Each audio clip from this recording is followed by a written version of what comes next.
내 평생을 아끼고 모아둔 5억 원의 노후 자금은 낯선 타인에게 사기당한 것이 아니었다.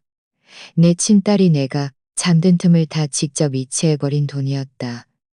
더 소름 끼치고 가슴을 저미게 한 것은 딸이 전화를 걸어 내지막이 속삭이던 그 말이었다.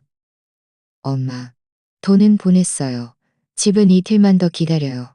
그 순간 내 눈가에 흐르는 눈물을 도저히 멈출 수가 없었다. 상상할 수 있겠는가? 내가 평생을 애써 지켜온 마지막 보루가 상상할 수 있겠는가? 저는 김숙자입니다. 곧 70을 바라보는 나이입니다. 지난 몇 년간 잠이 점점 얕아졌습니다. 그날 밤은 이미 깊었지만 낡은 집의 궤종시계는 똑딱똑딱 소리를 선명하게 내며 새벽 3시를 향해 가고 있었습니다. 나는 무의식 중에 몸을 뒤척였습니다. 옆방에서 아주 희미한 발소리가 들려왔습니다. 사각사각 내 딸 박진이한 발소리가 들려왔습니다. 올해 30의 발소리였습니다. 올해 30년은 안정적인 직장을 가지고 있었고 결혼한 지 8년, 아이도 결혼한 지 8년. 마치 어린 시절 품에 안겨 애교를 부리던 그 딸이 아닌 것만 같았습니다. 나는 실눈을 뜨고 문틈으로 딸의 뒷모습을 보았습니다. 지은이는 살금살금 내 방으로 다가왔습니다. 휴대폰 화면에 하얀 불빛이 딸의 얼굴을 창백하게 비추었습니다. 딸은 고개를 숙여 화면을 응시하며 손가락으로 빠르게 화면을 쓸어내렸습니다. 내 심장이 쿵하고 내려앉았습니다. 저건 내 휴대폰이었다. 나는 본능적으로 일어나 따지고 싶었지만 목구멍이 무언가에 막힌 듯 소리가 나오지 않았습니다. 여전히 깊은 잠에 빠진 척했지만 심장은 쿵쾅쿵 가슴을 뚫고 나올 듯 격렬하게 뛰었습니다. 곧 익숙한 낮은 소리가 들렸습니다. 결제 비밀번호를 입력할 때 나는 알림음이었습니다. 내 호흡이 흐트러지기 시작했습니다. 딸이 내 비밀번호를 어떻게 알았을까? 아니, 분명 진작에 외워두었을 것이다. 내 손바닥에는 식은땀이 흘러내렸습니다. 기이연하게 깔린 목소리가 들려왔습니다. 딸이 전화를 걸고 있었습니다. 엄마, 돈은 보냈어요. 먼저 받아두세요. 집 문제는 이틀만 더 기다려요. 돈이 이체되었다는 그 말은 마치 무거운 망치로 내 심장을 내리치는 듯 했습니다. 전화 저편에서는 곧바로 시어머니 이혜정 사돈의 목소리가 들려왔습니다. 사돈의 목소리는 귀에 거슬릴 정도로 의기양양했고 잠옷 우쭐거리는 기색마저 띠고 있었습니다. 됐어. 그렇게 해야지. 걱정 마. 그건 내가 수십 년간 아끼고 모아둔 넣어준 내가. 걱정 마. 집안 내가 네 편이 되어줄게. 집에는 내가 네 편이 되어줄게. 지은이가 집에는 내가 네 편이 되어주지 마. 그런데 내가 직접 키운 딸이 이렇게 남에게 고스란히 넘겨줄 줄이야. 지은이는 나지막이 대답했습니다. 네 어머니, 너무 조급해하지 마세요. 제가 여기서 엄마를 잘 달래야 하니까요. 엄마가 눈치채면 큰일 나잖아요. 전화 저편에서는 마치 이미 이겼다는 듯한 웃음소리가 들려왔습니다. 내 눈가에는 어느새 눈물 한 방울이 베개 위로 떨어졌습니다. 내 눈가에는 어느새 눈물 한 방울이 베개 위로 떨어졌습니다. 내가 가장 믿었던 딸이 사실은 시어머니와 함께 나를 속이고 엄마 먼저 쉬세요. 끊을게요. 지은이는 전화를 끊고 조심스럽게 내 휴대폰을 머리맡 협탁에 다시 놓았습니다. 나는 눈을 뜰 수 없었고 감이 뜰 수도 없었습니다. 나는 어떻게 밤을 새워 아침을 맞았는지 기억나지 않습니다. 동이 틀 무렵 내 눈꺼풀은 쇠붙이에 눌린 듯 무거웠지만 마음속 생각은 마음속 생각은 단 한순간도 멈추지 않았습니다. 지난 세월 나는 스스로를 영리한 여자라고 생각했습니다. 삶이 그렇게나 힘들었던 걸까? 하지만 아무리 힘들어도 왜 내 노후 자금을 건드려야 했을까? 나이든 내가 이 세상에 얼마나 더 살겠다고? 나는 무엇으로 내 자신을 부양해야 한단 말인가? 여기까지 생각하자 가슴이 다시 답답해지기 시작했습니다. 나는 깊이 숨을 들이쉬며 마음속의 혼란을 억누르려 애썼습니다. 수많은 과거의 자입니다. 당황한 작과의 자입니다. 절대로 내가 살아있는 한 그들이 뜻대로 하게 둘 수는 없다. 딸이 초등학생일 때 매일 비가 오나 눈이 오나 학교에서 데려왔습니다. 대학에 다닐 때는 내가 새 옷 살 돈을 아껴 학비를 대주었습니다. 딸이 결혼할 때는 전 재산을 털어 혼수를 마련해 주었습니다. 그런데 이제 와서 딸은 내가 잠든 사이에 몰래 내 노후 자금을 훔쳐 시어머니 손에 쥐어주다니. 날이 박는 것이 너무나 더뎠습니다. 밤새 흘린 눈물은 말라붙어 얼굴에는 바싹 마른 진흙을 바른 듯 했습니다. 나는 거실에 앉아 허리를 꼿꼿이 세운 채 휴대폰을 쥐고 있었습니다. 화면이 켜지자 나는 휴대폰을 놓칠 뻔했습니다. 텅 비어있는 예금 잔고 화면은 눈이 부시도록 하얗게 빛났습니다. 5억 원이 그렇게 사라져버렸다. 나는 그 00이라는 숫자를 멍하니 바라보았습니다. 머릿속이 윙며 누군가에게 몽둥이로 머리를 맞은 듯 했습니다. 수십 년을 아끼고 아껴 옷 한 벌, 더 옷 한 벌 더 사는 것도 아껴 옷 한 벌 더 사는 것도. 이 모든 돈을 통장에 모아두었던 것은 늙어서라도 떳떳하게 살고 싶었기 때문이었습니다. 그런데 결과는 어떠한가. 하룻밤 사이에 모든 것이 물거품처럼 사라져버렸다. 목구멍이 무언가에 막힌 듯 한동안 아무 말도 나오지 않았습니다. 가슴이 주기적으로 조여드는 듯했고 누군가 쇠집게로 내 심장을 꽉 쥐고 있는 것 같았습니다. 나는 스스로에게 다짐했다. 나는 서둘러 깊이 숨을 들이쉬며 손으로 깊이 숨을 들이쉬며 손으로 심장을 부여잡았습니다. 주방에서 딸그랑딸그랑 소리가 들려왔습니다. 지은이가 아침 식사를 준비하는 소리였습니다. 나는 서둘러 눈가를 닫고 평소와 다름없는 표정을 지으며 휴대폰 화면을 잠갔습니다. 엄마, 아침 식사 준비 다 됐어요. 딸은 주방에서 고개를 내밀며 너무나 자연스러운 미소를 지었습니다. 딸은 주방에서 고개를 내밀며 너무나 자연스러운 미소를 지었습니다. 나는 애써 목소리를 가다듬었습니다. 나는 애써 목소리를 가다듬었습니다. 응, 갈게. 식탁 위에는 죽도 그릇과 몇 가지 반찬이 놓여까지 딸이 물었습니다. 나는 고개를 끄덕이며 겨우 미소를 지었습니다. 잘 잤어. 딸은 고개를 숙여 죽을 마시며 숟가락 속 뜨거운 죽을 살살 불었습니다. 아무것도 모르는 어린아이 같았습니다. 나는 딸을 응시했습니다. 나는 딸을 응시했습니다. 마음속은 경난처럼 요동쳤습니다. 목구멍이 바쌉니다. 목구멍이 바싹 말라붙었습니다. 어젯밤 내 노후, 자금을 훔쳐간 그 뒷모습과 지금 이 태어난 모습이 겹쳐 보여 나를 혼란스럽게 했습니다. 식사 도중 갑자기 가슴에 먹먹한 통증이 느껴지고 호흡이 가빠지며 이마에 식은땀이 솟아났습니다. 나는 심장을 부여잡고 나도 모르게 떨었습니다. 엄마, 왜 그래요? 지은이가 고개를 들며 당황한 기색이 역력한 얼굴로 물었습니다. 나는 손을 저으며 힘겹게 웃었습니다. 나는 손을 저으며 힘겹게 웃었습니다. 힘겹게 웃었습니다. 아무것도 아니야. 그냥 좀 심장이 두근거려서. 딸은 즉시 일어서며 물었습니다. 아니야. 손이 너무 떨려서 병뚜껑을 거의 열지 못할 뻔했습니다. 아략 두 알이 손바닥에 떨어졌습니다. 나는 물과 함께 약을 삼켰습니다. 목구멍이 뻑뻑하여 돌을 삼킨 것 같았습니다. 가슴의 조임은 조금 완화되었지만 마음속의 그 불안감은 점점 더 커졌습니다. 사람이 늙으면 몸이 말을 듣지 않기 시작합니다. 만약 정말 무슨 일이라도 생겨 목숨이라도 잃으면 그들이 바라는 대로 되는 것이 아닌가. 정오 무렵 마당에서 시끄러운 소리가 들려왔습니다. 창문을 열어보니 이웃 김영감님의 아들이 요양원 차량과 함께 짐을 옮기고 있었습니다. 김영감님은 백발이 성성했지만 몸은 아직 꽤 건강해 보였는데도 차에 실려가고 있었습니다. 안 가. 요양원엔 안 가. 그는 목이 찢어질 듯 울부짖었습니다. 아들은 짜증 섞인 표정으로 그를 밀쳤습니다. 엄마, 여들은 목이 쪘습니다. 아들은 짜증 섞인 표정으로 그를 밀쳤습니다. 엄마, 여기 있으면 누가 돌봐줘요. 요양원에 가야 누가 돌봐주죠. 어떤 이는 고개를 저으며 한숨을 쉬었고 어떤 이는 나지막이 말했습니다. 에휴, 요즘 애들은 정말 돈밖에 몰라.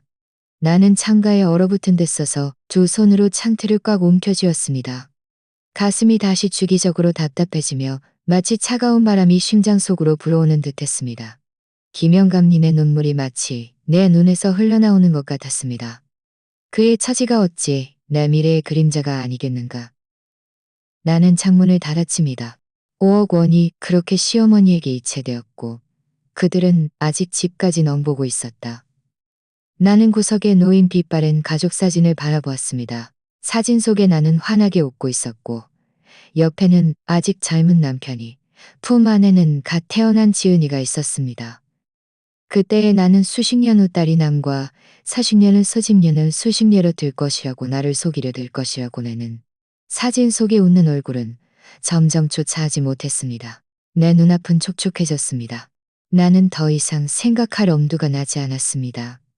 나는 천천히 눈물을 닦고 소파에 앉았습니다. 햇살이 창문을 통해 내 몸에 쏟아졌지만 나는 온몸이 얼음장처럼 차갑게 느껴졌습니다. 나는 더 이상 마음이 약해져서는 안 된다는 것을 알았습니다. 어젯밤 나는 잠든 척했지만 오늘도 계속 그래야 할 것이다. 그래야 그들은 내가 아무것도 모른다고 생각할 것이고 더 많은 약점을 드러낼 것이다. 그래야 그들은 내가 아무것도 모른다고 생각할 것이고 더 많은 약점을 드러낼 것이다. 목숨을 걸고라도 김영감님처럼 아들에게 요양원으로 내쫓기는 일은 없어야 했다. 그 5억 원이 하룻밤 사이에 증발한 후 나는 뚜껑 없는 냄비 속물처럼 겉으로는 평온했지만 속으로는 이미 끓어오르고 있었습니다. 그날 아침 식사를 마친 후 나는 일부러 외출을 늦추며 휴대폰을 충전해 녹음 모드로 설정한 뒤 조용히 거실 쿠션 밑에 넣어두었습니다. 내가 유난스러운 것이 아니라 나 같은 나이의 여인들은 이미 한 가지 진리를 깨닫기 때문입니다. 모든 말을 다 할 수도 없고 특히 사돈 이혜정 같은 사람들은 더욱 그랬습니다. 내가 막 자리에 앉자마자 대문이 쾅 하고 열렸습니다. 익숙하면서도 거슬리는 목소리가 들려왔습니다. 아이고, 사돈들 계세요? 이혜정 사돈은 새빨간 투피스 정장을 입고 하이힐을 신은 채 입가에 표준적인 미소를 걸고 있었습니다. 내가 미처 정신을 차리기도 충금 5영돈짜리 나는 그 팔찌를 보았습니다. 나는 그 팔찌를 보았습니다. 이것 전에 그녀는 성큼성큼 들어와 한껏 으스대며 팔을 내 눈앞에 내밀었습니다. 햇살 아래 금빛이 찬란하게 빛나느니 아플 정도였습니다. 그녀가 의도적으로 손목을 흔드는 동작은 마치 자랑하는 것 같기도 했고 내 5억 원이 어디로 갔는지 상기시키는 것 같기도 했습니다. 나는 이미 알고 있었다. 지금 그 돈은 그녀의 손목에 걸려 있었다. 나는 입꼬리를 움직여 겨우 미소를 지었습니다. 어머나, 꽤 무거워 보이는데 차고 다니기 힘들지 않으세요? 힘들긴요. 힘들긴요. 나는 겉으로는 태연했지만 속으로는 얼음덩이가 박힌 듯 했습니다. 5억 원. 수십 년을 모은 내 재산이 당신에게는 호강할 자본이 되었단 말인가? 당신은 정말 조금도 뜨겁지 않단 말이지. 그녀는 몇 마디 자랑을 늘어놓더니 곧바로 화제를 돌렸습니다. 아이고, 숙자 사돈. 그 집은 얼굴 가죽이 찢어질 듯 웃었습니다. 아이고, 숙자 사돈. 그 집은 언제쯤 지은이에게 명예 이전을 해줄 생각이세요? 나는 순간 멈칫했지만 곧 웃으며 찻잔을 들었습니다. 누가 사돈에게 무슨 일이라도 생길까봐 그러는 거예요? 그냥 일찍 서류 정리해두면 사돈도 마음 편하고 우리도 안심되니까 그렇죠. 나는 그녀를 노려보듯 눈을 가늘게 떴지만 말투는 여전히 온화했습니다. 제가 잘 살고 있는데 왜 사돈 댁이 걱정할 일까지 되나요? 저는 아직 쓰러지지 않을까지 되나요? 그녀는 눈을 깜빡이더니 즉시 말투를 바꾸었습니다. 아이고, 오해 마세요. 저는 그런 뜻이 아니에요. 그냥 지금 해두면 뜻이 아니에요. 그녀는 잠시 멈칫하더니 얼굴색이 드디어 조금 굳어졌습니다. 그러다 다시 서둘러 미소를 지었습니다. 이런, 제가 말실수를 했네요. 그냥 아무 생각 없이 한 말이에요. 마음에 두지 마세요. 나는 웃으며 물컵을 들어 물을 한 모금 마셨습니다. 물은 따뜻했지만 내 마음은 차가웠습니다. 내 마음은 차가웠습니다. 그녀는 내가 반응하지 않자 되었습니다. 그녀는 나는 차가웠습니다. 여자들은 너무 고집부리면 안 돼요. 저도 젊었을 때는 안 돼요. 제가 현명하지 못하다는 말씀이세요? 그녀의 표정이 굳어지며 건조한 웃음을 두 번 터뜨렸습니다. 아니에요. 그냥 사돈이 모든 걸 짊어지지 않으셨으면 해서요. 지은이도 양쪽 집 오가며 얼마나 힘들겠어요? 마음의 부담이 얼마나 클까요? 그럼 사돈이 지은이에게 이 낡은 집에 대한 욕심을 버리라고 설득하세요. 나는 말을 느리고 침착하게 그리고 또렷하게 했습니다. 그녀는 드디어 얼굴색이 변하더니 그녀는 드디어 얼굴색이 가셉니다. 사돈도 연세가 많으시니 언젠가 무슨 일이라도 생기면 지은이가 어떻게 하겠어요. 집이 지은이 명의가 아니면 마음이 편하겠어요. 이번에는 나는 더 이상 모른 척하거나 참지 않았습니다. 나는 천천히 일어서서 파운데이션으로 가득한 그녀의 얼굴을 똑바로 바라보며 한마디 한마디 말했습니다. 순간 분위기는 물이라도 뚝 떨어질 듯 팽팽해졌습니다. 집은 내 명의로도 뚝 떨어질 듯한 내가 너무 오해 마세요. 내가 눈 감는 날까지, 내가 눈 감는 날까지 내가 살 겁니다. 저는 다른 뜻이 없어요. 그녀의 말투는 부드러워졌지만 나는 그녀의 눈빛 속에서 짜증과 경멸이 칼날처럼 박혀 있는 것을 볼 수 있었습니다. 그녀가 떠난 후 나는 소파에 앉아 쿠션을 들추고 휴대폰을 꺼냈습니다. 녹음된 그녀의 말들이 또렷이 들려왔습니다. 그녀가 찾아옴으로써 나는 완전히 정신을 차렸습니다. 그것은 친절한 조언도 다정한 관심도 아니었습니다. 인간적인 가면을 쓴 교활한 계략이었다. 이전에는 내가 마음 약한 엄마이고 좋은 사돈이라고 생각했습니다. 하지만 이제야 나는 그들의 눈에 내가 그저 치를 막는 늙은 할머니, 치워져야 할 낡은 문턱에 불과하다는 것을 깨달았습니다. 나는 문득 야금야금 갉아먹다는 말이 떠올랐습니다. 그들은 이렇게 조금씩 나를 갉아먹고 있었다. 아프지도 피 흘리지도 않게. 하지만 내가 알아차렸을 때는 이미 뼈대만 남았을 것이다. 그날 밤 나는 잠 못 이루고 뒤척였습니다. 박지은이 퇴근하고 돌아왔을 때 키죽키죽 웃으며 작은 케이크를 사왔다고 했습니다. 지나가다 샀다며 달콤하다고 했습니다. 나는 케이크를 받아 들었지만 마음속은 오히려 시큰거렸습니다. 내 5억 원을 시어머니에게 줘놓고 이제 와서 케이크 한 조각이 아니. 최미숙은 나의 가장 친구 중 한 명입니다. 우리는 직장에서 은퇴한 후부터 이 낡은 동네 찻집에 자주 와서 오후 내내 앉아있곤 했습니다. 그녀는 성격이 시원시원해서 말에 애두르는 법이 없고 목소리도 커서 나뿐만 아니라 찻집에 있는 절반의 사람들이 그녀가 무슨 말을 하는지 들을 수 있을 정도였습니다. 오늘 내가 문을 열고 들어서자마자 그녀는 나를 향해 손짓했습니다. 숙자야, 여기 네 자리 맡아놨어.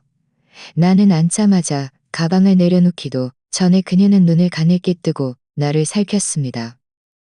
너 눈밑이 왜 이래? 어젯밤에 못 잤어? 나는 겨우 웃으며 말했습니다. 나는 겨우 웃으며 말했습니다. 잤는데 좀 뒤척였어. 그녀는 가방에서 대추 2개를 꺼내 내 손에 쥐어주었습니다. 네 눈빛만 봐도 알 수 있어. 분명 마음에 꺼내 내 속이지 마. 네 눈빛만 봐도 알 수 있어. 손가락이 꽉 조여 마치 그 답답한 감정들까지 부숴버리고 싶었습니다. 나는 잠시 망설이다가 결국 참지 못하고 말했습니다. 지은이네가 내 노후 자금을 전부 시어머니에게 이체해버렸어. 최미숙은 탁자를 탁 치자 찬물이 흔들렸습니다. 뭐라고? 네 딸이 네 돈을 시어머니에게 보냈다고? 너 잠든 척했다고 하지 어머니에게 보냈다고? 나는 고개를 끄덕였습니다. 목소리는 거의 들리지 않았습니다. 목소리는 거의 들리지 않았습니다. 5억 원이야. 그럼 딸이 네가 잠든 척하는 걸 알았다는 거야? 아니면 전혀 몰랐다는 거야? 몰랐어. 나는 나지막이 말했습니다. 내 휴대폰으로 돈을 이체하고 나서 전화까지 걸어서 집은 이틀만 더 기다리라고 했어. 최미숙은 입꼬리를 시웃거리며 한동안 말을 잇지 못했습니다. 나는 고개를 들지 않았습니다. 고개를 들지 않았습니다. 그 아이는 눈물이 왈칵 쏟아질 것 같았기 때문입니다. 그녀는 잠시 침묵하더니 찻잔을 탁잔입니다. 그녀는 잠시 침묵하더니 찻잔을 탁잔입니다. 네가 아무리 오냐오냐하고 마음 약하게 굴어도 결국은 네 돈을 털어갈 뿐만 아니라 너를 팔아넘기고도 고맙다고 할 거야. 나는 고개를 숙인 채 아무 말도 하지 않았습니다. 하지만 마음속은 그녀의 말을 후벼 파이는 듯했습니다. 최미숙이 나에게 이런 말을 한 첫 번째 사람은 아니었지만 이렇게 무겁고 혹독하게 말한 사람은 처음이었습니다. 우리가 이야기하는 동안 옆자리 테이블의 몇몇 노인들도 이미 이야기를 거의 다 듣고 있었습니다. 그중 이 여사님이 갑자기 끼어들었습니다. 아이고, 제가 말이죠. 요즘 젊은이들은 정말이지 다들 한결같지가 않아요. 우리 딸도 마찬가지예요. 집 명의를 딸 앞으로 해주었더니 명예 이전하고 한 달 만에 저에게 돌변했어요. 집안일은 자기가 알아서 할 테니 더 이상 참견하지 말라고 하더군요. 꽃무늬 모자를 쓴 다른 알 믿는다고 제가 너무 예민하다고 하더군요. 꽃무늬 모자를 쉬며 동조했습니다. 우리 아들도 몇 년 전에 제 연금을 다 길려갔어요. 사업한다고 하더니 요즘 젊은이들은 조금만 말해도 노인들은 너무 간섭하지 말고 이제는 자리를 비켜줘야 한다고 말해요. 하지만 돈이 필요할 때는 누구보다 먼저 손을 내밀죠. 지난달 우리 동네 김 아주머니도 딸에게 속아서 집 명의를 이전해주고는 결국 쫓겨났잖아요. 그들은 서로 이야기를 주고받으며 어느새 눈가가 붉어졌습니다. 나는 의자에 앉은 채 몸이 굳어버렸습니다. 며칠 동안 가슴을 짓누르던 탔습니다. 며칠 동안 가슴을 짓누르던 탔습니다. 최미숙이 탁자를 쾅 하고 3개 내리쳤습니다. 딸이면 뭐 어때? 불효하는 딸은 혼내줘야 마땅해. 지금은 네가 마음이 약하고 성격 좋고 돈도 많으니까 무시하는 거야. 네가 늙고 쓸모없어졌다고, 네가 자기들을 통제할 수 없다고 생각하잖아. 나는 대답하지 않았지만 마음속은 요동치기 시작했습니다. 지은이가 어렸을 때 잠자리에 들기 전에는 항상 나에게 노래를 불러달라고 했습니다. 내가 엄마는 나에게 노래를 불러달라고 했습니다. 그런데 이제 와서 엄마 보고 출근하지 말라며 보고 싶다고 졸랐던 그 아이가 한밤중에 내 휴대폰으로 돈을 이체하는 사람이 되었다니. 내가 그 아이를 키워냈고 이 모든 상황을 만들어낸 것도 나였다. 최미숙은 계속해서 말했습니다. 네가 지금 나서지 않으면 집마저도 빼앗길 거야. 내일이라도 당장 사람들을 데리고 와서 네게 직접 명예에 데리고 와서 네게 직접 명예 이전을 강요할 수도 있어. 믿겠니? 목소리는 낮았지만 단호했습니다. 믿어. 최미숙은 내가 아무 말도 하지 않자 내 손등을 두드렸습니다. 네 마음속으로는 다 알고 있을 거야. 다만 네가 마주하기를 두려워할 뿐이지. 하지만 우리는 이 나이에 한 발짝 더 물러서면 벼랑 끝이야. 나는 순간 흠칫했습니다. 나는 순간 흠칫했습니다. 그녀의 말은 무겁지 않았지만 내 마음을 떨리게 할 만큼 무거웠습니다. 그녀의 만큼 무거웠습니다. 그녀는 끝이라는 두 단어는 마치 나를 찻집에서 끌어낸 마치, 나를 찻집에서 끌어낸 마치, 나를 찻집에서 끌어낸 마치 나를 찻집에서 내내 최미숙의 말을 되새기고 찻집 할머니들이 들려준 이야기들을 곱씹었습니다. 그들은 연극을 하는 것이 아니었습니다. 그들은 자신의 이야기, 곧 나의 이야기를 하고 있었습니다. 나는 마침내 깨달았습니다. 나만 홀로 텅 비워지는 것이 아니었다. 이 나이대의 우리들 중 너무나 많은 사람이 걸어 다니는 돈주머니가 되어 있었다. 하지만 돈주머니가 되는 순간 그들은 걸어 다니는 짐이 되는 것이었다. 하지만 돈주머니가 비는 순간 그들은 걸어 다니는 짐이 되는 것이었다. 나는 더 이상 다른 사람을 위한 대리인이 되어서는 안 된다. 오직 나 자신을 위해서 평생을 살았는데 마지막 노년마저 딸에게 휘둘려야 한단 말인가? 나는 서쪽으로 지는 하늘을 돌아보며 마음속으로 한마디를 했습니다. 김숙자, 정신 차려. 이제 네가 술을 둘 차례야. 이틀도 채 지나지 않아 박지은이 갑자기 주말 저녁에 다 같이 식사를 하자고 했습니다. 시어머니도 오실 거라고 오랜만에 다 같이 모이는 자리라고 했습니다. 딸은 웃으며 이 말을 할 때 주방에서 야채를 썰면서 알 수 없는 노래를 흥얼거렸습니다. 나는 딸의 뒷모습을 응시했지만 아무런 대답도 하지 않았습니다. 내 마음은 덜컥하고 내려앉았습니다. 딸이 정말 오랜만에 가족 식사를 원하는 것일까? 아니면 나에게 재산 정리를 강요하려는 것일까?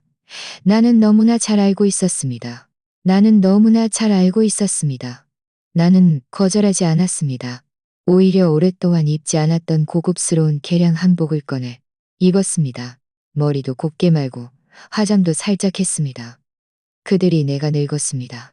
우리는 이곳에 여러 번 가봤습니다. 예전에는 딸의 생일이나 내 생일에 항상 이곳에서 식사를 했습니다. 하지만 이번에는 식탁의 즐거운 활기는 찾아볼 수 없었고 마치 뜨거운 냄비 위로 보이지 않는 증기가 피어오르는 듯 했습니다. 박지혜는 내 왼쪽에 앉았고 이혜정 사도는 내 정면에 앉았고 이혜정 사도는 내 정면에 앉아 있었습니다. 사도는 인자한 얼굴로 나에게 반찬을 덜어주었습니다. 아이고, 숙자 사돈. 이거 드세요. 이렇게 신경 써주시네요. 그녀는 가식적인 태도로 술잔을 들었습니다. 오늘은 그저 가족끼리 모여서 즐거운 시간을 보내는 거예요. 일 얘기는 절대 하지 마세요. 절대. 하지만 그녀가 일 얘기는 절대 하지 마세요. 하지만 그녀가 일 얘기는 절대 하지 마세요. 라는 말이 채 끝나기도 전에 다음 순간 누군가가 이를 꺼냈습니다. 바로 그녀 자신이었습니다. 아이고, 숙자 사돈, 보아하니 사돈 건강도 예전 같지 않으시던데. 집 문제는 이제 슬슬던데. 저 어제도 6층 올라가서 사람들 커튼 수리해주고 오르락내리락 했는데요. 옆에 있던 지은이가 웃으며 거들었습니다. 엄마, 너무 힘주지 마세요. 저희는 엄마가 나중에 너무 힘드실까봐 미리미리 정리해두는 게 좋지 않을까 해서 그러는 거잖아요. 나는 고개를 숙여 밥을 먹으며 딸의 말에 대꾸하지 않아요. 그냥 부동산 명의에 대꾸하지 않았습니다. 그때 이혜정 사돈이 갑자기 가방에서 서류철 하나를 꺼내 천천히 내 앞에 놓았습니다. 저희가 사돈을 내쫓거나 하는 건 아니에요. 그냥 사돈이 계속 사시는 건데 편리하게 해두자는 거죠. 나는 고개를 들어 그녀의 웃는 얼굴을 보았습니다. 닭집 만두처럼 겉은 부드럽지만 속에는 뜨거운 고기소가 숨겨져 있는 듯 했습니다. 아이고, 제가 노안이 와서 눈이 침침하네요. 나는 일부러 난처한 척 말했습니다. 글씨가 잘 안 보여요. 혹시 제가 가져가서 천천히 봐요. 혹시 제가 가져가서 천천히 봐도 괜찮을까요? 그녀는 입꼬리에 미소를 거두었습니다. 그럼 일단 서명만 하셔도 돼요. 나중에 저희가 변호사님 모시고 와서 1대1로 자세히 설명해 드릴게요. 걱정 마세요. 저희가 사돈을 해칠 리가 없잖아요. 나는 그 서류철을 응시했지만 머릿속은 빠르게 돌아가고 있었습니다. 글씨가 자를 켜며 안경을 확인하는 척하며 슬쩍 녹음 기능을 확인하는 것은 사실이었지만 그들이 원하는 것이 내가 이 식사를 즐겁게 하느냐 마느냐가 아니라 서명이라는 것을 내가 이 식사를 즐겁게 하느냐가 아니라 나는 남겨야 할 모든 것을 남겨두는 것에 익숙해져 있었습니다. 비록 이 순간 내 심장이 너무 빨리 뛰어서 거의 기절할 것 같았지만 그들은 번갈아 가며 말을 이어갔습니다. 한 명은 서명하면 집이 더 안전하다고 말했고 다른 한 명은 친척 사이에는 믿음이 중요하다고 말했고 다른 한 명은 친척 사이에는 믿음이 중요하다고 말했습니다. 하지만 그 말들 속에는 온통 암시뿐이었습니다. 만약 사돈이 어느 날 갑자기 쓰러지기라도 하면 만약 사돈이 어느 날 갑자기 쓰러지기라도 하며 나는 그들의 말을 들으면서 나물 반찬 한 젓가락을 집어먹었습니다. 아무 말도 하지 않았습니다. 그저 휴대폰을 조용히 허벅지 위에 놓아두었고 화면 왼쪽 아래 녹음은 계속되고 있었습니다. 내 인내심도 계속되고 있었습니다. 한계에 다다르고 있다는 것을 나는 알고 있었습니다. 박지은이 나를 발견하고 목소리를 높였습니다. 젓가락을 쥔 내 손이 떨리기 시작했습니다. 가슴이 주기적으로 조여들며 마치 쇠붙이에 감긴 듯 했습니다. 나는 입을 벌렸지만 마음속에 격렬한 답답함이 밀려왔습니다. 마치 한숨을 아무리 쉬어도 다 내뱉을 수 없는 것 같았습니다. 나는 식탁 가장자리를 붙잡았습니다. 숨이 가빴습니다. 지훈이가 당황했습니다. 엄마, 혹시 혈압이 오르신 거예요? 나는 눈을 감고 의자 등받이에 기댔습니다. 머리까지 흔들리는 듯 했습니다. 머리까지 흔들리는 뭐야? 감고 의자 등받이에 기댔습니다. 머리까지 흔들리는 듯 했습니다. 바로 그때 문 밖에서 다급한 발소리가 들려왔습니다. 숙자야, 이 할머니 얼굴이 이렇게 새하얗게 질렸는데 아직도 강요하고 있어. 박지은이 더듬거리며 말했습니다. 아무것도 안 했어요. 그냥 밥 먹고 이야기하던 중이었어요. 최미숙의 눈빛이 칼날처럼 식탁 위에 서리처럼 스쳐 지나갔습니다. 밥 먹는데 서류까지 들고 와? 당신들 이거 식사 자리가 아니라 함정 파는 걸 부축해 일으키며 아니라 함정 파는 거 아니야? 나는 이 틈을 타 최미숙의 팔을 꽉 잡고 살짝 고개를 끄덕였습니다. 몸이 좋아지면 그때 사명해도 늦지 않겠죠? 이혜정 사돈이 무언가 더 말하려 했지만 최미숙의 눈빛에 막혀 입을 다물었습니다. 나는 차 좌석에 기대어 천천히 한숨을 내쉬었습니다. 최미숙은 조수석에 앉아 내게 물병을 건네주었습니다. 정말 잘 참는다. 내가 너였다면 진작에 상을 엎어버렸을 거야. 나는 아무 말도 하지 않고 나지막이 말했습니다. 그들을 두려워하는 게 아니라 아직 준비가 아니라 그날 저녁 식사 모임에서 돌아온 후에도 가슴에 먹먹한 통증은 가시지 않았습니다. 최미숙은 나를 병원에 데려다 주겠다고 했지만 나는 입으로는 괜찮다고 말했습니다.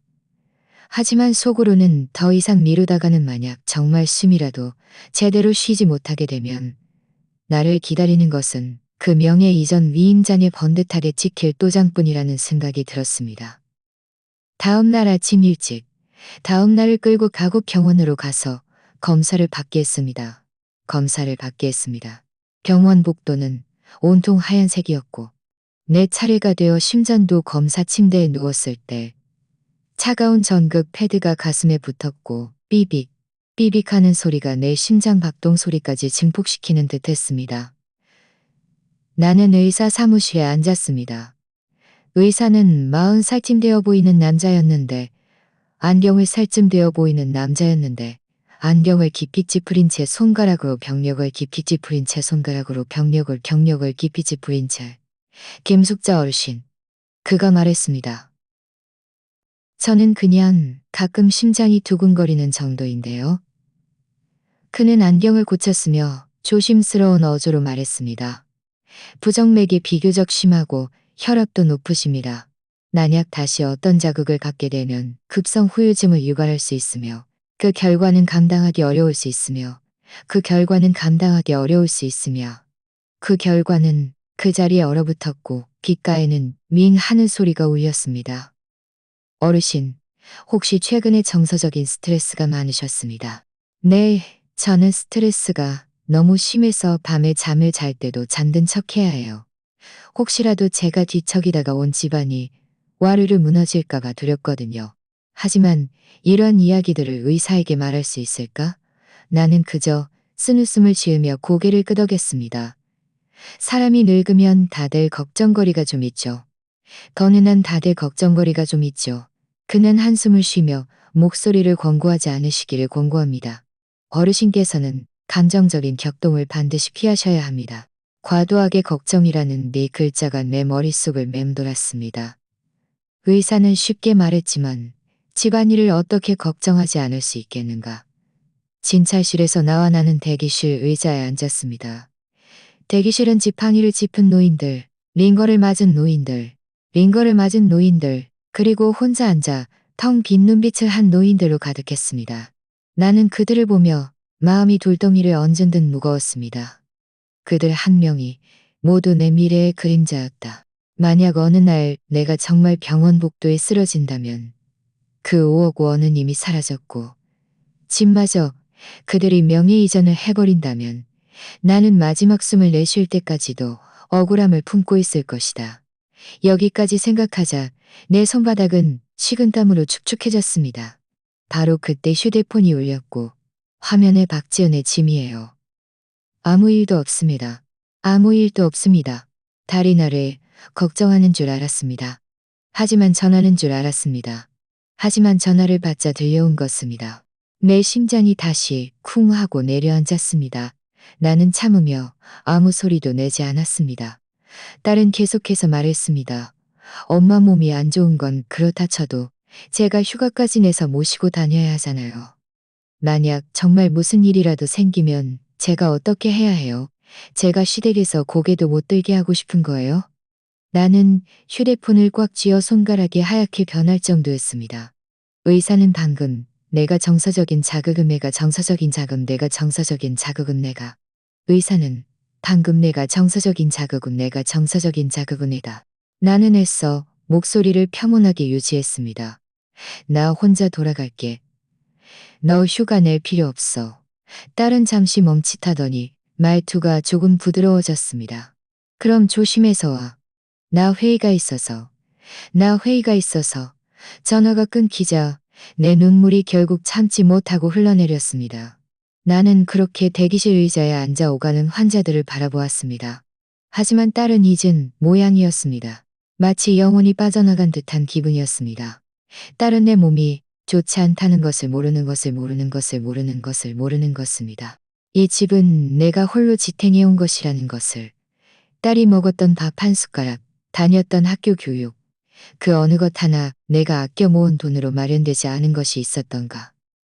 그런데 지금 나는 딸의 눈에 그저 짐일 뿐이었다.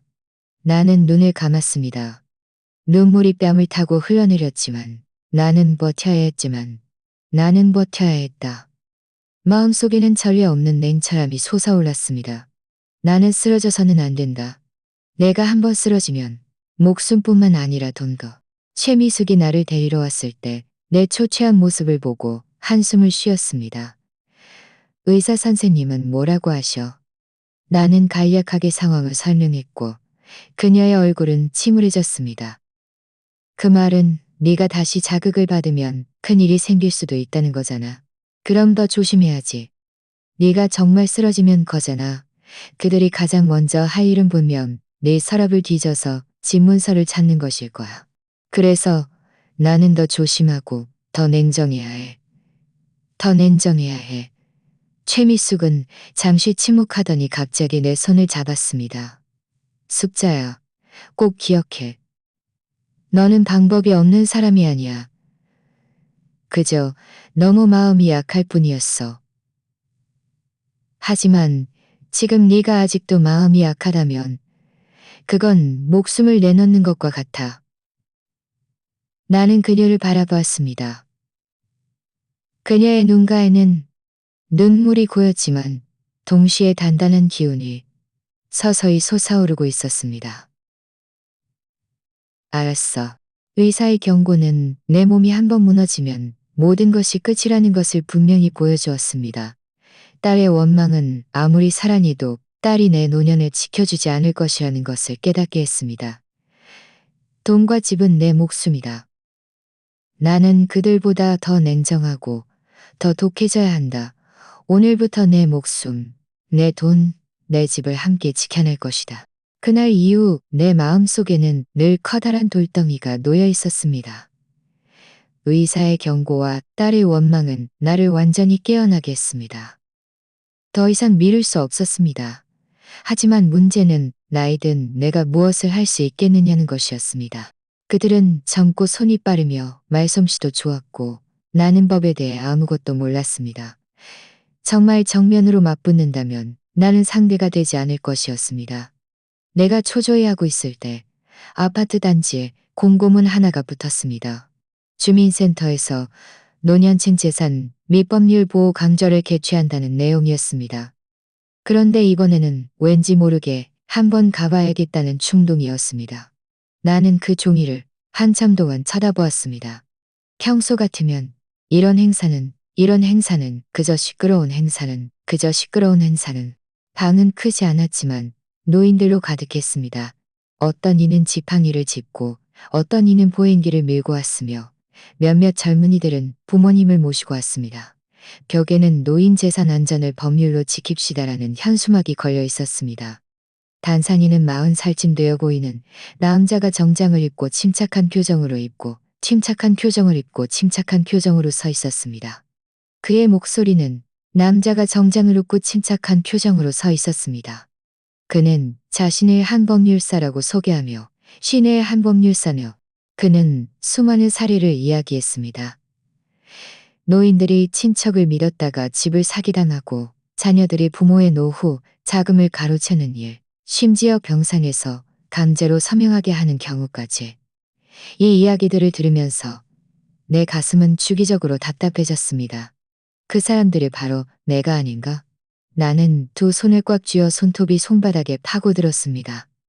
그 순간 나는 오늘 이곳에 오게 된 것이 하늘이 내게 준 기회임을 거의 확신하리 된 것이 하늘이 내게 준 기회임을 거의 확신이다. 나는 뒤에서 한참을 망설이다가 결국 용기를 내어 앞으로 나섰습니다. 최 변호사님, 내 목소리는 떨렸습니다. 제가 개인적으로 여쭤볼 일이 있습니다. 그는 나를 한번 쳐다보더니 온화한 표정으로 말했습니다. 어르신, 말씀하세요. 나는 좌우를 살피며 목소리를 낮췄습니다. 저 달과 사돈이 제 노후 자금을 몰래 이체하고 집 명예 이전까지 관여하고 있습니다. 이 말을 마치자 나는 몰래 이체하고 집 명예 이전까지 관여하고 있습니다. 하지만 최 변호사는 놀라거나 경멸하는 기색 없이 오히려 고개를 끄덕였습니다. 증거가 있으십니까? 나는 망설이다가 가방에서 휴대폰을 꺼내 그 몇 개의 녹음 파일을 열어 내밀었습니다. 녹음 속에는 이혜정 사돈이 나에게 서명을 강요하고 여자들은 양보할 줄 알았습니다. 그는 고개를 들었습니다. 그는 고개를 들었습니다. 최 변호사는 진지하게 듣더니 미간을 점점 찌푸렸습니다.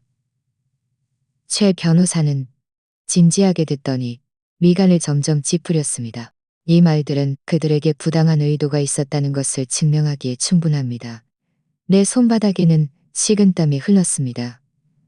그럼 제가 어떻게 해야 하나요? 최 변호사는 잠시 생각하더니 말했습니다. 첫째, 녹음 파일, 이체 증명서 등 증거를 계속 보존하십시오. 둘째, 어르신 계좌의 자금 상환을 유지하내다. 겉으로는 최대한 빨리 확인하십시오. 만약 잔액이 남아있다면, 일부를 동결.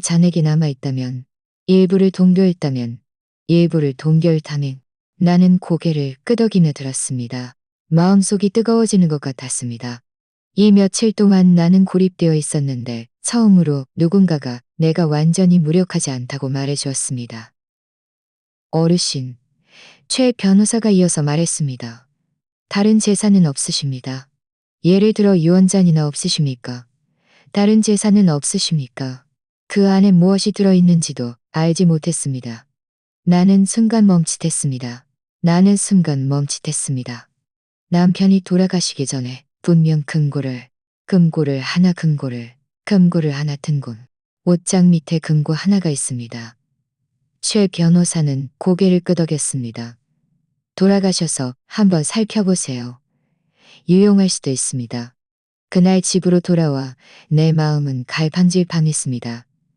밤이 깊어 고요해지자 나는 몸을 굽혀 옷장을 열었습니다. 한참을 씨름한 끝에 낡은 철제 금고를 열었습니다.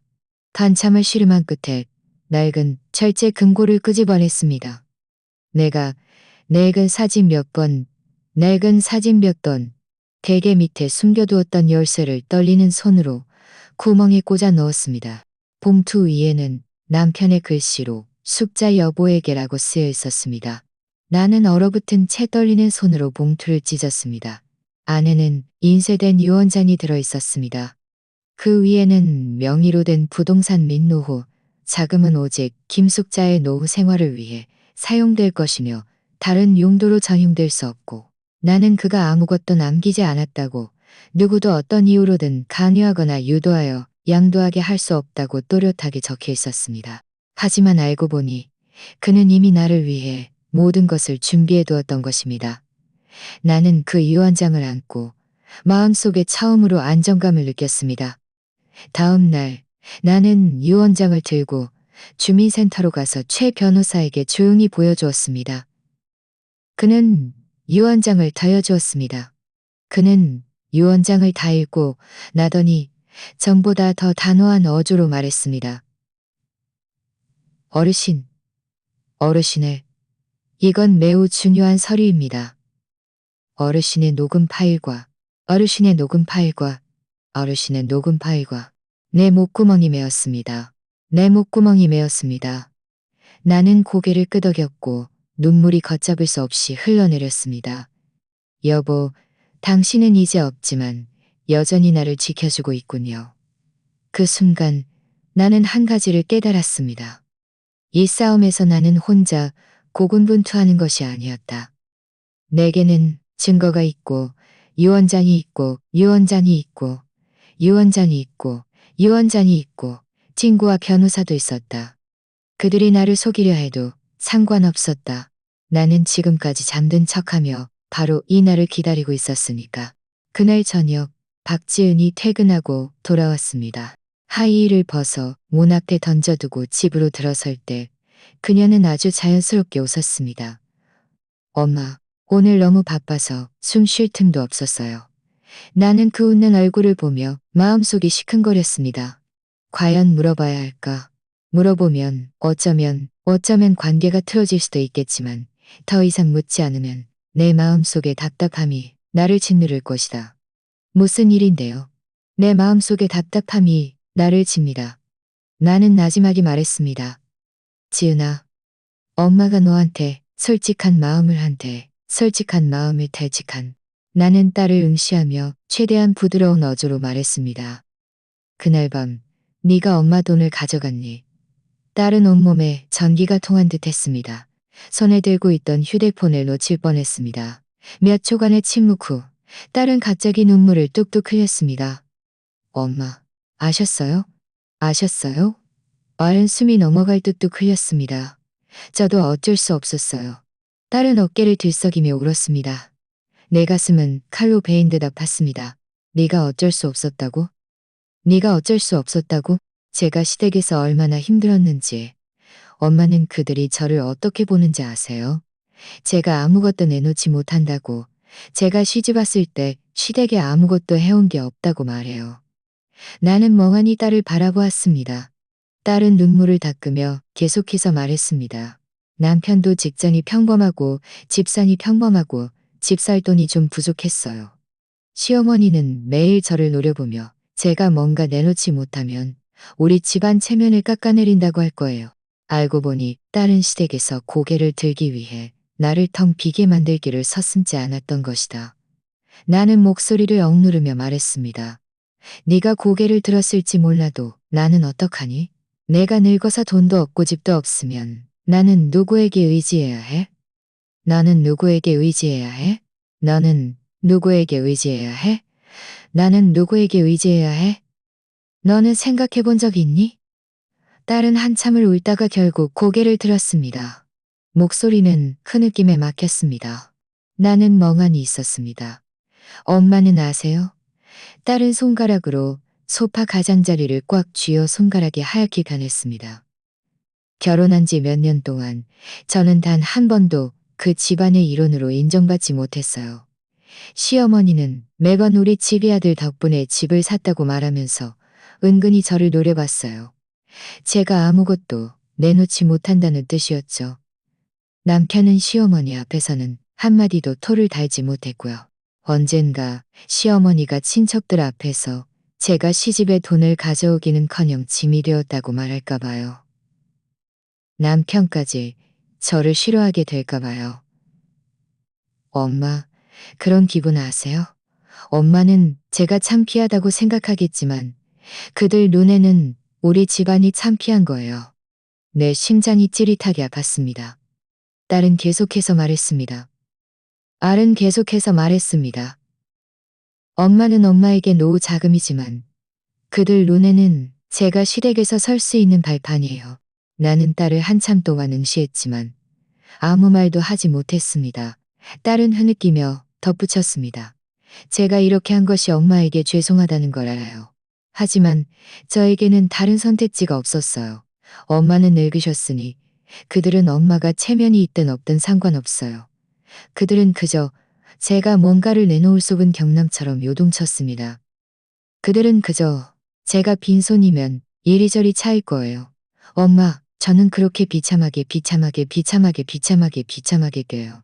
하지만 시어머니의 통제 아래 딸의 마음은 이미 서서히 기울어져 있었다. 이혜정 사돈이 말했던 여자들은 양보할 줄 알아야 한다는 말이 딸의 몸에 뿌리 내리고 싹을 틔운 것이다. 이른바 체면을 위해 딸은 나를 텅 비게 만들기를 주저하지 않았고, 이른바 시댁에서 자리 잡기를 주저하지 않았고, 이른바 시댁에서 자리 잡기를 잘못된 곳에 사용했다는 사실 때문이었다. 나는 나지막이 물었습니다. 내 마음은 시큰거리는 것은 딸이 여기까지 왔다는 사실 때문이었고, 그럼 너는 내가 어떻게 해야 할지 생각해 본 적 있니? 너는 고개를 들었을지 몰라도 나는 어떻게? 네 엄마는 늙었고 돈도 없고 집도 없으면 누구에게 의지해야 해? 딸은 입을 벌렸지만 한마디도 대답할 수 없었습니다. 그저 고개를 숙이고 눈물 한 방울이 손등 위로 떨어졌습니다. 방 안은 기이할 정도로 고요했고 딸의 흐느끼는 소리만이 들렸습니다. 그 순간 나는 완전히 깨달았습니다. 그 순간 나는 완전히 깨달았습니다. 딸은 나를 사랑하지 않는 것이 아니라 이미 시어머니에게 단단히 붙들려 있었다. 딸은 엄마의 돈을 시댁에서 자리 잡을 수 있는 입장권으로 여겼지만 이 입장권이 가져다 준 것은 체면이 아니라 내 가슴에 수많은 상처였다. 나는 딸을 보며 만감이 교차했습니다. 그렇다. 여전히 내 딸이었다. 나는 딸을 보며 만감이 교차했습니다. 딸의 말 속에는 어렸을 때 넘어져서 나에게 하소연하던 모습처럼 울고 있었고 내 마음은 약해졌습니다. 여자들은 양보할 줄 알아야 한다. 가정을 위한 희생. 이런 말들은 며칠 전 이혜정 사돈의 입에서 들었던 것이 아닌가. 이제 딸도 똑같이 반복하고 있었다. 나는 더 이상 캐묻지 않고 그저 한숨을 쉬었습니다. 얼굴 씻고 와. 딸은 고개를 끄덕이며 화장실을 향했습니다. 나는 소파에 기대어 앉았습니다. 눈물이 눈가에 맺혔지만 떨어지지는 않았습니다. 균열은 점점 더 깊어지고 있었다. 다음 날 딸이 출근하면서 가방을 식탁 위에 두고 갔습니다. 내가 가방을 정리해 주려다 우연히 가방 입구에서 서류 몇 장이 보이는 것을 발견했습니다. 내 심장이 쿵 하고 내려앉아 손을 뻗어 꺼내보니 은행이체 증명서 몇 장이었습니다. 내 손은 얼음장처럼 차가웠습니다. 증명서에는 5천만 원이체 용도주택계약금으로 주불된 상태였습니다. 증명서에는 5천만 원이체 용도주택계약금이라고 또렷이 적혀 있었고 수취인 이름에는 이혜정 사돈의 이름이 선명하게 쓰여 있었습니다. 나는 그 글자들을 응시했습니다. 딸은 이미 시어머니에게 완전히 통제당하고 있었다. 생각부터 행동까지. 비록 다리 입으로는 엄마, 저는 어쩔 수 없었어요 라고 울부짖었지만 딸의 행동은 누구보다 단호했습니다. 나는 천천히 앉아 그 몇 장의 증명서를 꽉 움켜쥐었습니다. 가슴이 너무 아팠습니다. 나중이 너무 아팠습니다. 마침 옷이 하나하나 박히는 듯했습니다. 마침 옷이 하나하나 박히는 듯했습니다. 이것이 내 딸이었다. 사명유람에서 내 손가락을 잡으려고 손을 뻗었다. 나는 증명서들을 조심스럽게 가방에 다시 넣어두었습니다. 혹시 딸이 내가 본 것을 알까봐 두려웠기 때문입니다. 하지만 내 마음은 이미 완전히 찢어져 버렸습니다. 그날 밤 나는 침대에 누워 뒤척였습니다. 머릿속에는 딸의 흐느끼는 소리가 계속해서 맴돌았습니다. 하지만 되새길수록 나는 더욱 냉철해집니다. 딸은 이미 너무 멀리 가버렸습니다. 하지만 되새기면 되새길수록 나는 놀았습니다. 맹물은 가짜일 수 있습니다. 그 느낌은 눈물은 가짜일 수 있습니다. 마음속의 차움으로 완전한 이해와 배신감이 한 사람 안에서 동시에 존재할 수 있다는 것을 깨달았습니다. 그리고 나는 오직 나 자신을 지키는 것을 선택할 수밖에 없었습니다. 최 변호사는 녹음 파일 몇 개를 다 듣고 유 원장과 이체 증명서를 자세히 살펴보더니 고개를 들었을 때 그의 눈빛은 전보다 더 단호했습니다. 김숙자 어르신, 증거는 충분히 확실합니다.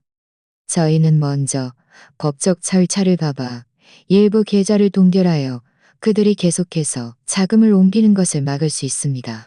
나는 그 말을 들으며 마음속이 한편으로는 뜨거워지고 한편으로는 차가워졌습니다. 뜨거웠던 것은 마침내 내 편에 서주는 사람이 생겼다는 것이었고, 차가웠던 것은 내가 법정에서 대적해야 할 상대가 다름 아닌 내 딸이라는 사실 때문이었습니다. 최 변호사는 서류할 필요 없이 저희가 단계적으로 처리할 겁니다. 이것은 계좌 동결 신청 서류입니다. 어르신께서 서명만 하시면 제가 대신 처리해드리겠습니다. 어르신께서 서명만 하시면 제가 대신 처리해드리겠습니다. 서명할 때 펜을 거의 제대로 쥐지 못할 정도였습니다. 서명을 마친 그 순간 내 마음은 칼로 세게 베인 듯 했지만 이 아픔을 나는 견뎌야만 했습니다. 며칠 후 은행에서 연락이 왔습니다. 계좌 동결 신청이 접수되었다는 소식이었습니다. 그 순간 나는 길게 한숨을 내쉬었습니다. 그 순간 나는 속으로 중얼거렸습니다. 드디어 보호막 하나가 셉니다. 드디어 보호막 하나가 생긴 셈이군. 그들에게 이 늙은 할머니가 그들이 생각하는 것만큼 호락호락하지 않다는 것을 깨닫게 해야 했습니다. 그래서 나는 한 가지 결정을 내렸습니다. 그들을 집으로 초대하기로 했습니다. 그날 저녁 나는 박지은에게 전화를 걸었습니다. 지은아, 너하고 시어머니랑 우리 집에 좀 와를 걸었습니다. 지은아, 너하고 시어머니랑 우리 집에 좀 와줄래? 내가 할 말이 있으니 직접 얼굴 보고 이야기하자. 전화 저편에서 잠시 침묵이 흘렀습니다. 딸의 목소리에는 조심스러움이 묻어 있습니다. 전화를 끊은 후 나는 식탁을 깨끗이 정리하고 녹음기와 그 유언장을 찻산 위에 차례대로 가지런히 놓았습니다. 조명 아래 그것들은 마치 잘 정돈된 무기들 같았습니다. 얼마 지나지 않아 초인종이 울렸습니다. 박지은은 고개를 숙인 채 들어섰습니다.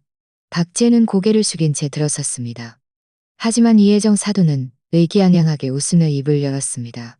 아이고, 사돈, 오늘은 무슨 날이에요? 이렇게 특별히 저희를 부르시고. 그들이 앉자마자 나는 녹음 재생 버튼을 눌렀습니다. 거실에는 즉시 익숙한 목소리가 울려 퍼졌습니다. 숙자 사돈, 사돈도 알다시피 우리 젊은이들 살림살이가 쉽지 않아요. 그 집은 언젠가 지은이에게 물려줄 거잖아요. 일찍 명예 이전해서 나중에 번거롭지 않게 하는 게 좋죠. 여자들은 너무 고집 부리지 말고 양보할 줄 아는 게 현명 말고 양보할 줄 알명한 거예요. 한마디 한마디 한마디가 망치처럼 탁자 위에 떨어졌습니다. 나는 그 몇 장의 이체, 증명서를 펼쳐 보였습니다. 5억 원이 당신 명의로 이체되었고 용도는 주택계약금이라고 되어 있네요. 이혜정 사돈은 숨을 헐떡이며 여전히 강령하려 했습니다. 아이고, 사돈, 너무 오해 마세요. 이 돈은 저에게 효도한 거예요. 사돈이 너무 오해 마세요. 이 돈은 지은이가 제가 언제 딸을 강요했겠어요? 사돈이 마음 아프시면 저희가 나중에 천천히 갚아드릴게요. 그녀의 얼굴색은 순간 굳어졌고 눈빛은 당황으로 가득했습니다. 나는 다시 그 유언장을 꺼내 탁자 위에 펼쳐 놓았습니다. 이것은 제 남편이 남긴 유언장입니다. 집과 노후, 자금은 오직 저의 노후 생활을 위해 사용될 것이며 누구도 다른 용도로 전용할 것이며 누구도 다른 용도로 전용할 수 없습니다. 당신들이 명예 이전을 하고 싶다면 눈물이 동의하는지 물어보세요. 이혜정 사돈은 완전히 가고 싶다면 완전히 당황했습니다. 딸은 흐느끼며 말했습니다. 엄마, 죄송해요. 저와 시어머니가 상의한 거예요. 저는 이렇게 하면 시어머니가 저를 존중하고 집안도 좀 더 잘 살게 될 거라고 생각했어요. 엄마를 해칠 생각은 없었어요. 내 가슴은 찢어지는 듯 아팠습니다. 그렇다. 딸은 드디어 인정했지만 이 인정은 칼날보다 더 날카로웠습니다. 이 인정은 칼날보다 더 날카로웠습니다. 나는 딸을 응시했습니다. 목소리는 떨렸지만 얼음장처럼 차가웠습니다. 나는 그저 잠든 척했을 뿐이야. 딸은 순간 온몸이 경직되며 멍하니 굳어버렸습니다. 엄마, 딸은 입술이 파랗게 찔린 채 거의 말을 잇지 못했습니다. 나는 딸의 눈을 똑바로 바라보며 한마디 한마디 말했습니다. 나는 한 번도 잠들지 않았어. 바나는 죽은 듯 고요했고 괴종식에 기대어 얼굴을 감싸고 울기 시작했습니다. 소리만이 이자든 듯 똑딱똑딱 씁니다.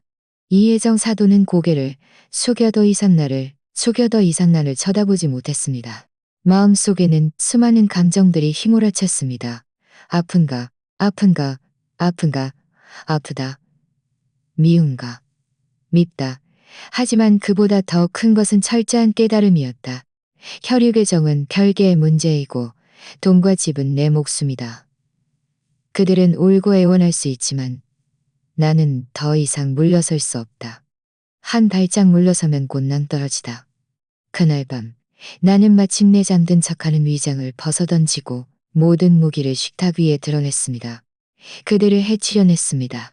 법원 대기실은 차갑고 하얀 조명은 눈이 부셨습니다. 나는 원고석에 앉아 두 손을 무릎 위에 올려놓고 유언장을 꽉 쥐었습니다. 심장이 쿵쾅쿵쾅 뛰었지만 내 눈빛은 그 어느 때보다도 맑고 또렷했습니다. 김숙자 씨, 이 유언장과 이 녹음 파일들이 본인이 직접 제취한 것임을 확인하십니까? 나는 고개를 끄덕였습니다. 목소리는 크지 않았지만 단호했습니다. 나는 고개를 끄덕였습니다. 네, 그렇습니다. 그렇습니다. 녹음 파일 하나가 재생되었습니다. 난 사돈이 나에게, 미혜정 사돈이 나에게 메었습니다. 5억 원의 흐름이 또렷하게 드러났습니다. 이혜정 사돈의 얼굴은 순간 새하얗게 질렸습니다. 그녀는 입을 벌렸지만 한마디도 제대로 된 말을 하지 못했습니다. 판사가 차가운 목소리로 물었습니다. 피고인 이혜정 씨, 이 돈의 행방에 대해 어떻게 설명하시겠습니까? 그녀는 행방에 대해 어떻게 설명하시겠습니까? 그녀는 더듬거리며 말을 잇지 못했습니다. 얼굴의 화장은 두꺼운 가면처럼 갈라질 듯 했습니다. 결국 그녀는 고개를 깃댔습니다. 판결 결과는 내가 생각했던 것보다 빨리 나왔습니다. 이혜정 사도는 사기와 공모 혐의로 유죄 판결을 받았고 재산은 몰수되며 상응하는 책임을 지게 되었습니다.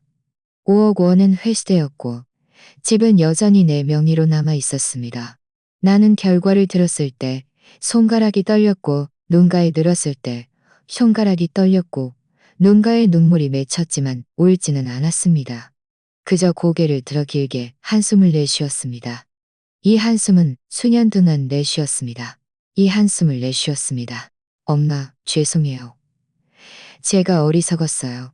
제가 양심이 없었어요.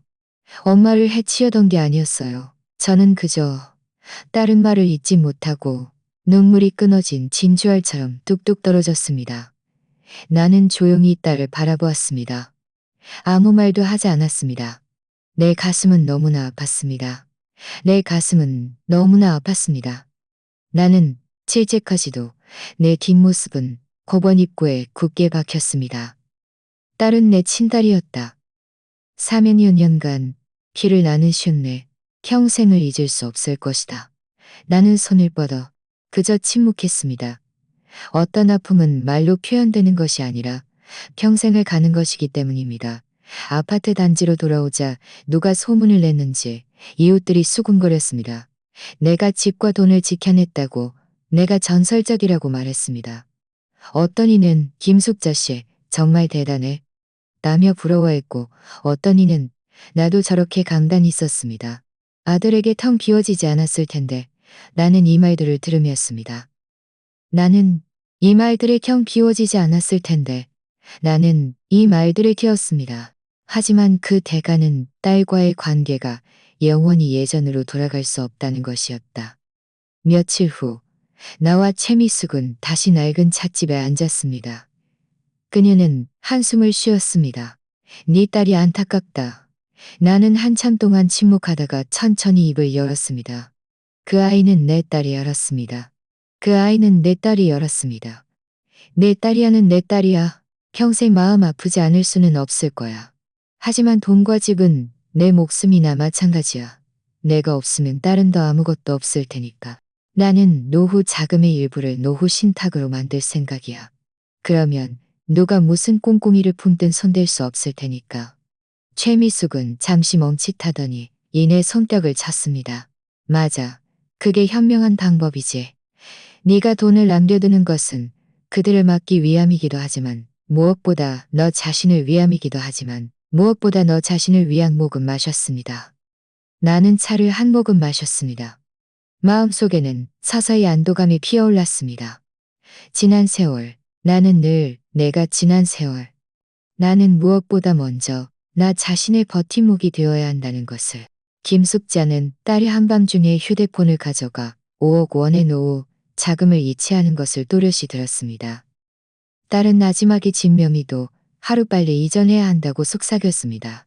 그 순간 그녀의 눈가에 눈물이 걷잡을 수 없이 흘렀지만 그녀는 그저 잠든 척할 수밖에 없었습니다. 그녀는 즉시 모든 것을 폭로하면 자신에게는 아무런 힘도 남아있지 않을 것이라는 것을 깨달았기 때문입니다. 나중에 시어머니가 집에 찾아와 순금 팔찌를 자랑하고 여자들은 양보할 줄 알아야 한다고 암시하며 식사 자리에서 명예 이전을 강요하는 상황까지 벌어졌습니다.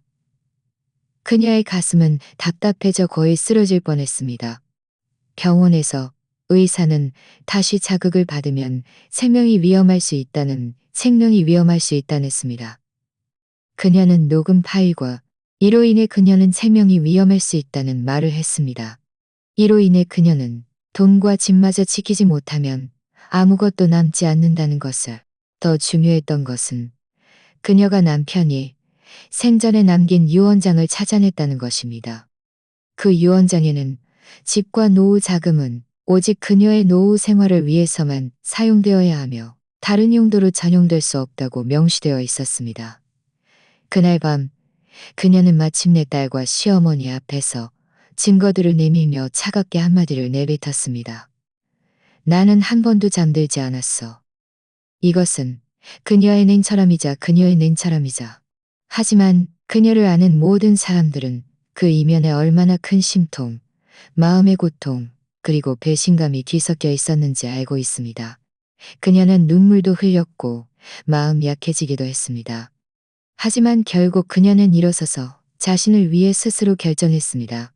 그녀는 최미숙에게 그리고 자신에게 말했습니다. 내 노년은 내가 알아서 할 거야. 어쩌면 이것은 우리 각자가 고민해야 할 문제일지도 모릅니다. 이번 이야기는 여기까지입니다. 저희 채널의 작은 목표인 구독자 8,000명 달성을 도와주실 몇 번째 분이 되어주실까요? 지금 바로 구독해주세요. 채널의 성장을 함께 지켜봐 주시기를 진심으로 초대합니다. 그리고 제 이야기가 여러분께 도움이 되기를 바랍니다. 다음 회에 뵙겠습니다. 본 채널의 이야기는 사회 뉴스, 시청자 제보 및 댓글, 공유 등 실제 사건을 각색한 것입니다. 내용에 대한 의견이나 제안이 있으시면 댓글로 제안이 있으시면